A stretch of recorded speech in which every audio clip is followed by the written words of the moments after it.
Well, good Monday morning to you, and welcome to our Monday morning live edition of Healthy Living South Mississippi. Live healthy, be healthy with Doctors Jim and Janine Fox of Doctors Nutrition, located on Cowan Road in Gulfport, south of Pass Road, across from the old garden center, the old Kmart.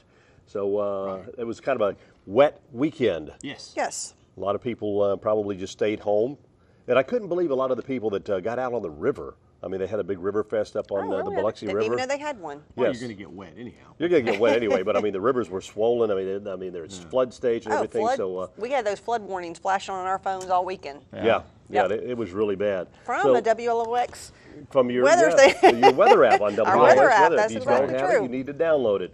Yep. Our phone lines are 896-0713, 800-349-0713. If you have a question for the doctors, we'll be glad to put you on the air with them, or if you don't want to be on the air, we'll be glad to still pass the question along to them.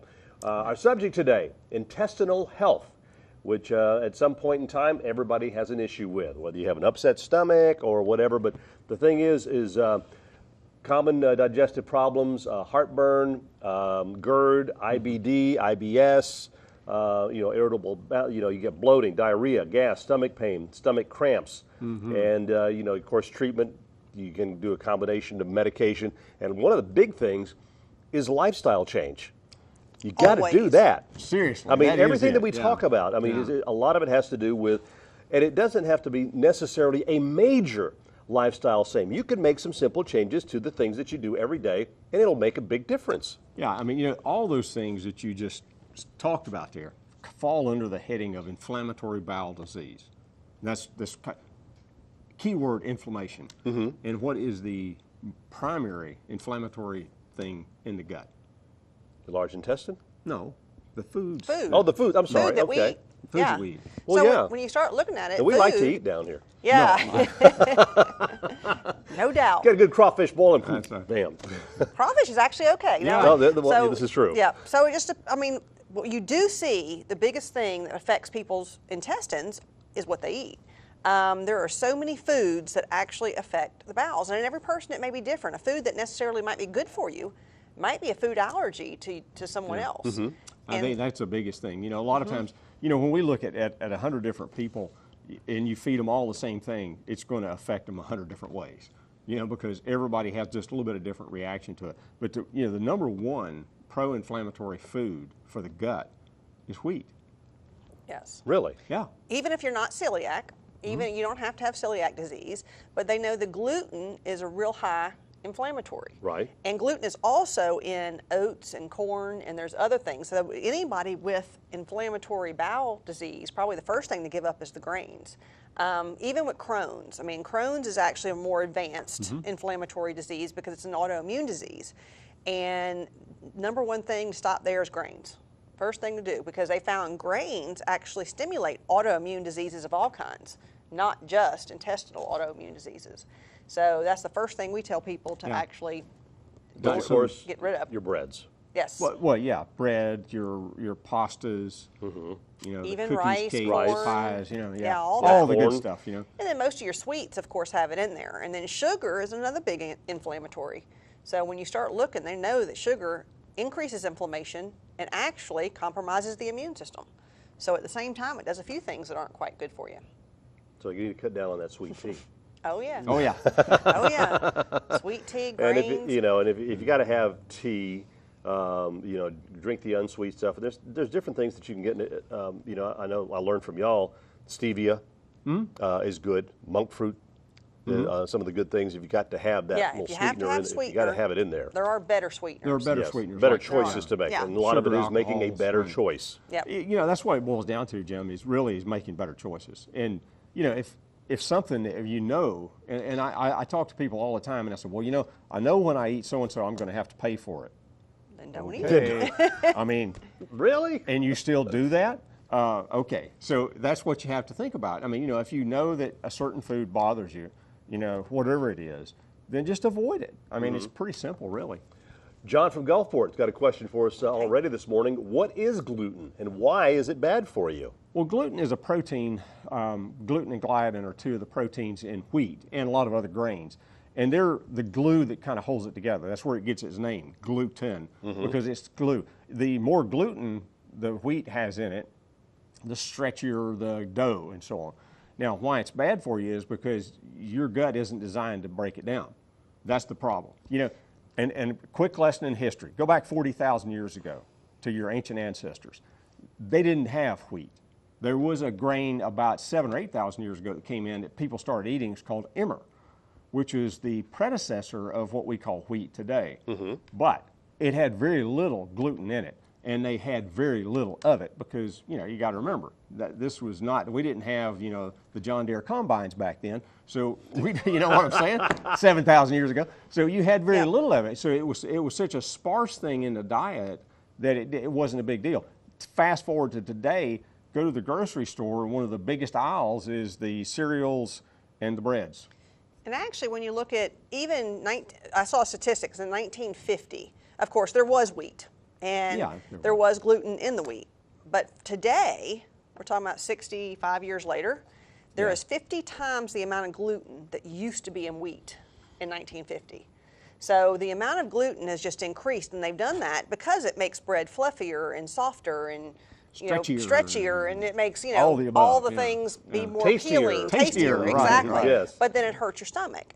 And so more and more people, and I mean, we constantly hear people, because we're talking about intestines today, talk about their, you know, after I eat, my stomach is swollen and puffy and bloated. I was going to say, Jim mentioned bloating and gas. And all that stuff. And a lot of times it is the gluten, and you don't have to be celiac like we mentioned before. You can actually be, there's a good author. He's a neurologist out of Florida called Perlmutter.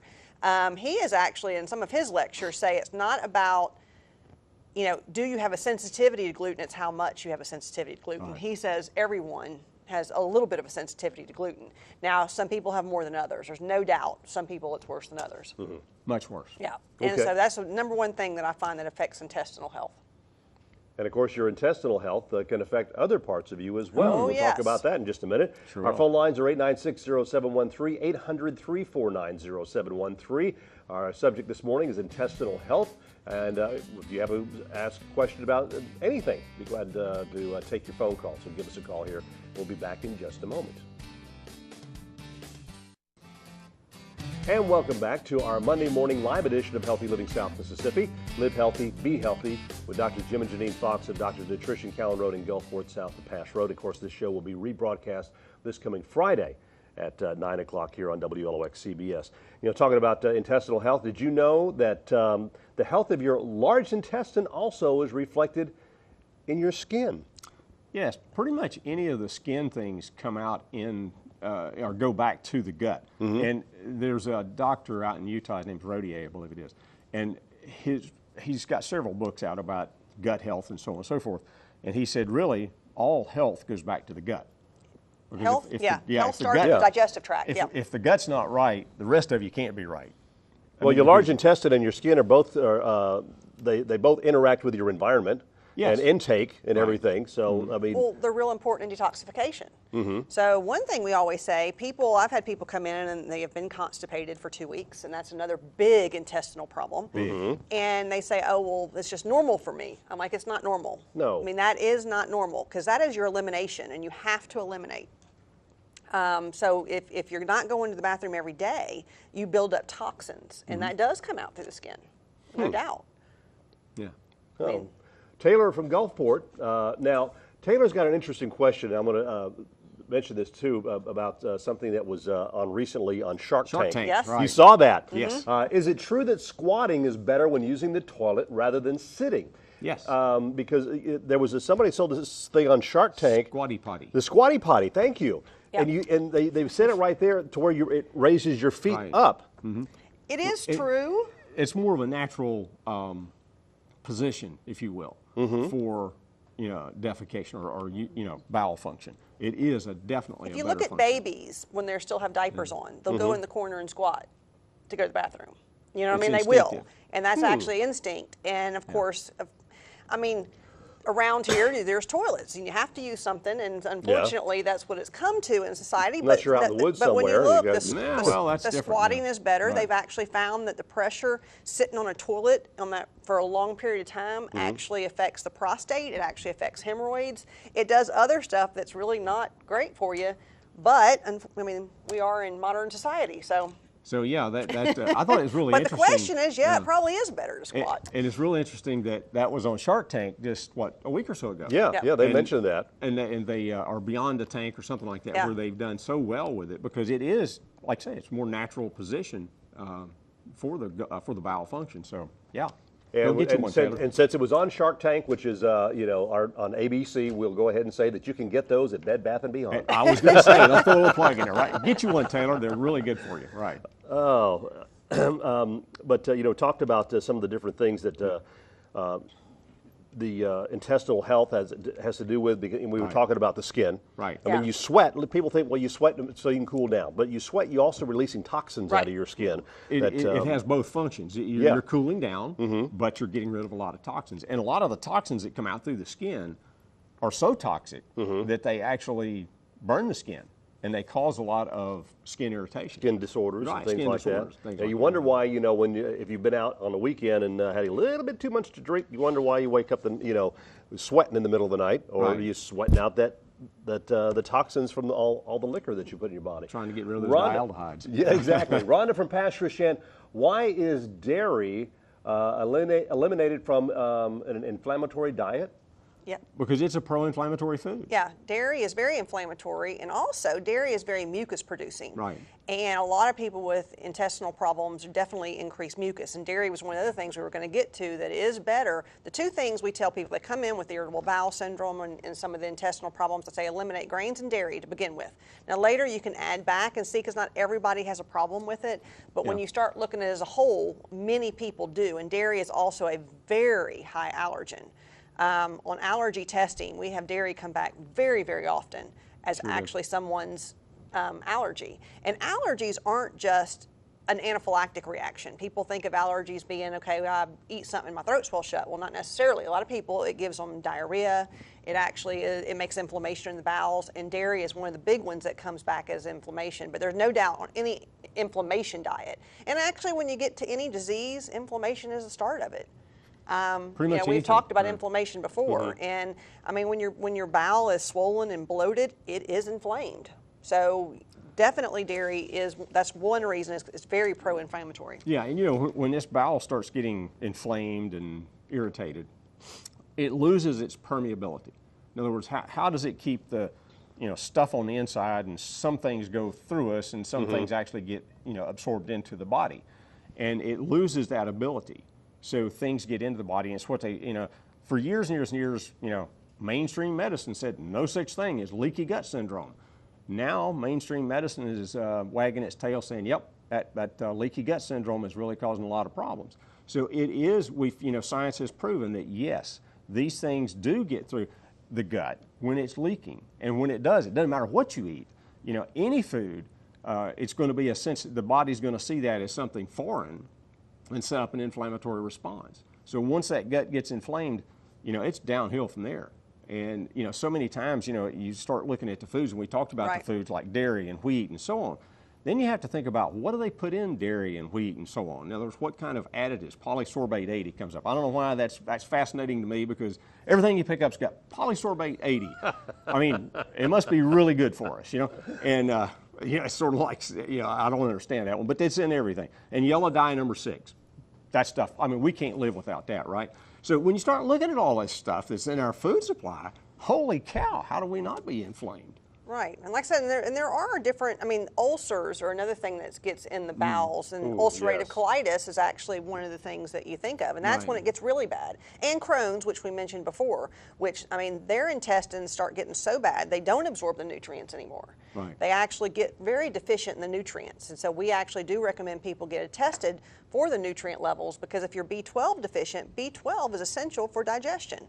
So, but yet the digestive issues and inflammatory problems in the gut don't let you absorb B12. So there's a lot of things that go along with it, and it's about being overall healthy. If your vitamin D is low, the immune system don't work properly. There are so many things, and probiotics. We mentioned probiotics actually Yeah. I with think we did a almost whole every show on that, show. right? Exactly. is That was one of the probiotics. things They're that that I had on my important, notes here, that that probiotics are good for the the large intestine and for your health. I mean, for your skin, the health of your yeah. skin, because you know they keep a friendly bacteria. Right. Well, if you think about living it, in we're there. exposed to pathogens daily. I mean, you could swab this table and grow all kind of stuff. I mean, clean I don't as we care. think I don't it is, care how right? clean it is. So we're exposed daily to viruses, bacteria, fungus. I mean, everything. And it's your good bacteria that keeps a balance in the intestines, and it keeps the overgrowth down. Right. When you start getting overgrowth in the intestines, that sets up a lot of problems. Also, we've talked about some of the other problems, but infections in the intestines, and actually overgrowth of bacteria, overgrowth of yeast, there are so many different things that you can get overgrown in the intestines that probiotics help. All right, we got Ashton from Career is on the phone this morning. Good morning, Ashton. Good morning. Good morning. Good morning. What's your question for us? My question is, I have rheumatoid arthritis. Okay. And I keep getting fluid in the lining of my lungs, and they go in and tap it.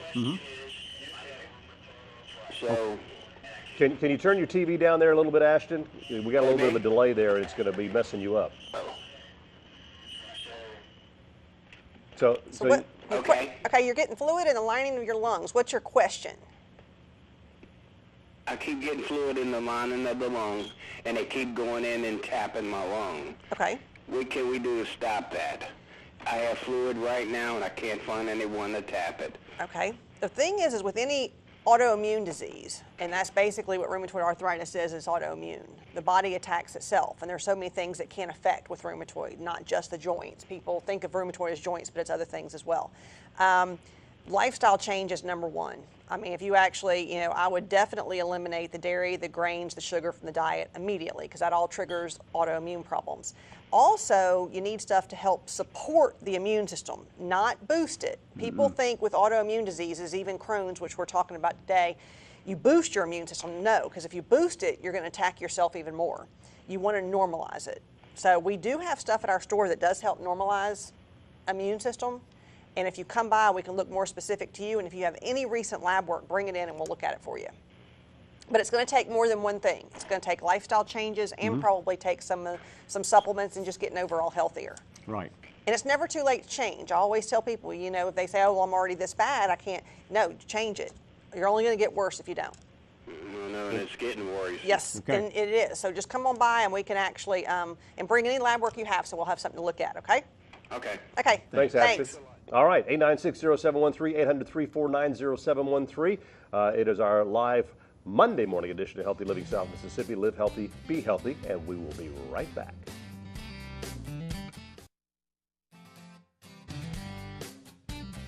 Segment of Living Healthy Living South Mississippi.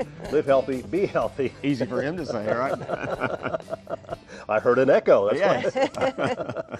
So anyway, we're talking about the intestinal health this morning. Somebody called in about hemorrhoid problems. Yes. Yes. And Quite common, actually. Yes, yes, it is. And anything that they can do besides having to buy the paste or Yeah.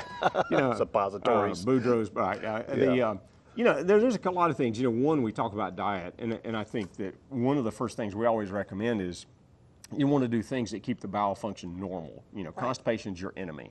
So you want to keep things, probiotics is huge on that list. Probiotics and fiber. And fiber. Because you don't want to strain. Straining actually makes it worse because there's no doubt it's weak vessels and you weaken them by straining. Right. Now, we do have a supplement called diosmin HMC. Does wonders for hemorrhoids. Really does. I mean, people can't believe how well it works. It's used in every other country but the United States. It's actually a prescription drug in Europe. And Really? But it's natural, so we have it as a supplement. So come on by, and it's diosmin HMC, and it works really well for hemorrhoids. is. Yeah. All right. Jenny from Long Beach, what medicine do you suggest for high cholesterol? We suggest, what we use is something called Coleast, and it actually is a red rice yeast extract. But With CoQ10, with right. CoQ10. But we also I use do the CoQ10. suggest dietary changes, as always. Yeah, you have to do that. And you want to look at more than just cholesterol. I mean, cholesterol is one factor. It really depends on is the cholesterol, is your particles high? What size are they? How dangerous they are? That all makes a difference. So we look at more than just the total cholesterol. And we have a test for that. It's called the NMR. Yeah, NMR. Nuclear magnetic resonance. In other words, it's basically look at an MRI of your cholesterol. Right. Because, So- cholesterol, when you look at like at LDL cholesterol, LDL is not cholesterol. I know it freaks people out. LDL is the low-density lipoprotein, which contains cholesterol, but it also contains things like triglycerides and a whole bunch of other stuff. So when you look at changing the diet, everybody says, oh, I've stopped eating anything fried. Great. But what about the bread, the rice, the pasta, the potatoes? Everything's got all those carbs in it, which winds up in triglycerides, which winds up in LDL cholesterol. Right. So there's a lot of things that make a difference in that one. Yeah, because you hear people, of course, you hear a lot people that exercise a lot or whatever. They're gonna eat a bunch of carbs on a certain day. But the thing is this: they exercise a lot, and so they're gonna burn up a lot of that stuff, and so they need use that for fuel. So one of the things that you can do through all this is some light exercise. Every day. Any exercise. Any exercise is great. Carol from Gulfport, what is considered a grain is what is not considered a grain? Okay. Well, grain is basically a seed, okay, and from that, I mean, and your cereal grains are what we're talking about. Things like, and corn is a grain. Corn is grain. It's not a vegetable. So corn is one, but then you like your wheat and your rye and your barley and so on. Those are grasses. And oats. And is oats. Grain. Those are grasses. So there's a lot of right. A lot of different grains. Yeah. I mean, there's. Yeah. And even things like quinoa. A lot of people think, oh, quinoa is so great. Quinoa is highly inflammatory.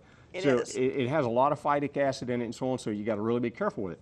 But everybody goes kind of crazy on those things because they're trying to substitute something different for the grains that they're, like the bread, the rice, the pastas, and so on, that they're trying to get away from. And that's where you get into some issues with it, because the grains, for instance, seeds, not all seeds are grains, but all seeds are seeds, and they can reproduce the plant. But we're talking about basically the grasses. Things like, which corn is in the grass family, okay? Now, I think it's kind of, one of the things I had to cut out of my diet when I went on the low glycemic diet was corn. Yeah. Yes, because it also turns to sugar, and which Kim wasn't real happy about. No. So. And we call sugar's inflammatory also. Yeah.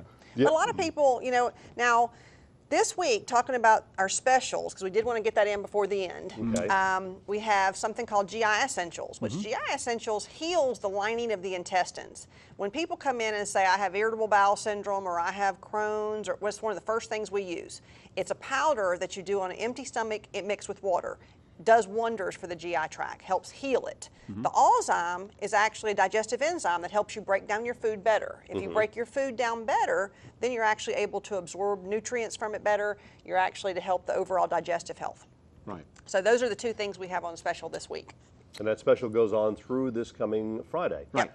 Haley from Moss Point, what is ground flax seed? Okay, ground up flaxseed. I mean, that's what it is. Yeah, they're flax seeds. And if it's already ground, now you don't want flax seeds ground ahead of time because they actually can go rancid. I always tell people if you're going to do flax seeds, you want to grind them fresh or even freeze them after they've been ground. But the oil that's in flax seeds, because it does contain flaxseed oil, goes rancid if they're ground ahead of time too early. Or if it's heated too much. Or if it's heated. You cannot heat flax. The old oil-based paints, what they used was linseed oil. Yeah, I remember that. Which Well, that's flax. That's rancid flax That's oil. rancid flaxseed oil. So Ooh. you don't want to eat that. Yeah. So it's not necessarily, it's a good source of fiber. Yeah, it is fiber, yeah. Okay, so thank you very much, and thanks everyone for your calls this morning. If you didn't get your call in, or you think of something during the week, you can email it to me, the question at jtabor@wlox.com, and we'll be glad to pass it along to the doctors and get it on for you next week. Next week is going to be something that a lot of people suffer from. Yes. Oh, yes. Arthritis. Yes, arthritis and joint problems. So we'll talk about that next week. So be sure that you join us. And again, this program will be rebroadcast this coming Friday at 9 o'clock here on WLOX CBS. If you have any questions, remember you can stop by Doctor's Nutrition anytime they're open, and no cost for a consultation or anything like that, or to ask a question. Very seldom you find doctors that will do that nowadays. That's true. Have a great